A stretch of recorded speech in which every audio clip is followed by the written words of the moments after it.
নমস্কার দর্শক বন্ধু, আগামীকাল বঙ্গাব্দের 2রা পৌষ 1430, ইংরেজির 19শে ডিসেম্বর 2023 মঙ্গলবার সূর্যোদয় ভোর 6টা 17 মিনিটে, সূর্যাস্ত সন্ধ্যে 4টে 51 মিনিটে।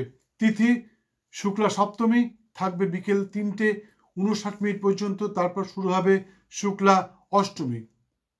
বারবেলা সকাল 7টা 36 মিনিট থেকে বেলা 8টা 56 মিনিটের মধ্যে। কালবেলা দুপুর 12টা 53 মিনিট থেকে দুপুর 2টো 14 মিনিটের মধ্যে, এবং কাল রাত্রি সন্ধে 6টা 32 মিনিট থেকে রাত্রি 8টা 13 মিনিটের মধ্যে। আগামীকাল সূর্যোদয় থেকে বিকেল 3টে 59 মিনিট পর্যন্ত যোগিনী থাকবেন বায়ুকোণে, তারপর চলে যাবেন ঈশান কোণে। আগামীকালের শুভক্ষণে শ্রী শ্রী সূর্যদেবের পূজা সহ পুংসবং, সীমন্তায়ন এবং গর্ভবতীকে পঞ্চামৃত খাওয়াতে পারেন। আশা করি অবশ্যই সফল হবেন। সেই সঙ্গে গর্ভবতীর গর্ভশুদ্ধি হবে বলে আমার বিশ্বাস। দর্শক বন্ধু, আমি সর্বপ্রথম বলে থাকি নির্দিষ্ট দিনে জন্মসূচিটির রাশি, নক্ষত্র, বর্ণগণ ইত্যাদি। যারা দেখছেন তারা এক্ষুনি জানতে পারবেন আগামীকাল জন্মসূচিটির কি রাশি, কি নক্ষত্র, কি বর্ণ ইত্যাদি। কিন্তু যারা বিগত দিনে জন্ম আছে, 2 বছর, 5 বছর, 10 বছর, 20 বছর আগে, বা আপনি নিজে আপনার রাশি ইত্যাদি জানেন না, তাহলে আপনি স্ক্রিনে দেওয়া নাম্বারে একটি ফোন করুন, আমি বলে দেবো আপনার কি রাশি, কি নক্ষত্র ইত্যাদি। বধূ জ্যোতিষের মন্তব্য শুনুন, অবশ্যই সর্বক্ষেত্রে সফল হবেন। তবে আপনাকে এক পয়সাও দিতে হবে না। আপনি দেবেন আপনার জন্মের দিন, তারিখ, মাস, বছর, স্থান এবং সঠিক সময় বৃত্তান্ত। আমি বলে দেবো আপনার কি রাশি, কি নক্ষত্র।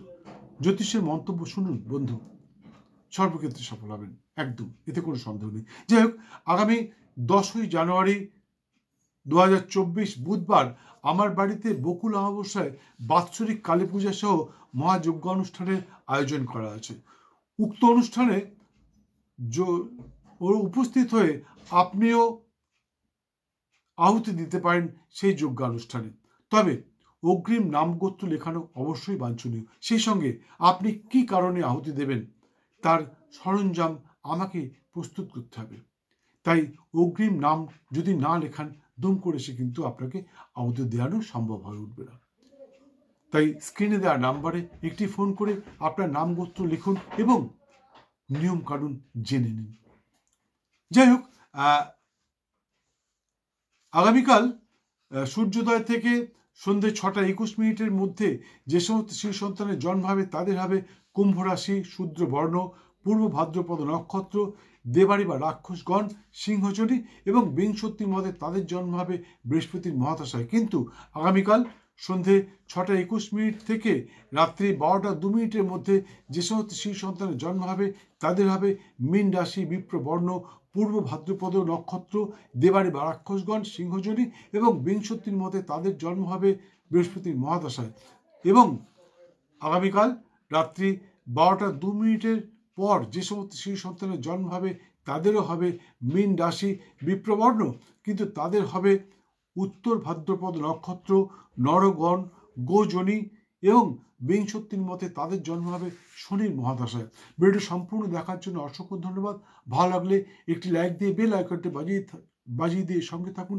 আবার দেখাবে ঠিক আধ ঘন্টা পরে, অর্থাৎ আজ বেলা 11টা 30 মিনিটে অন্য আরেকটি ভিডিওর সাথে। দিনটা আপনার খুব ভালো যাক। জয় মা।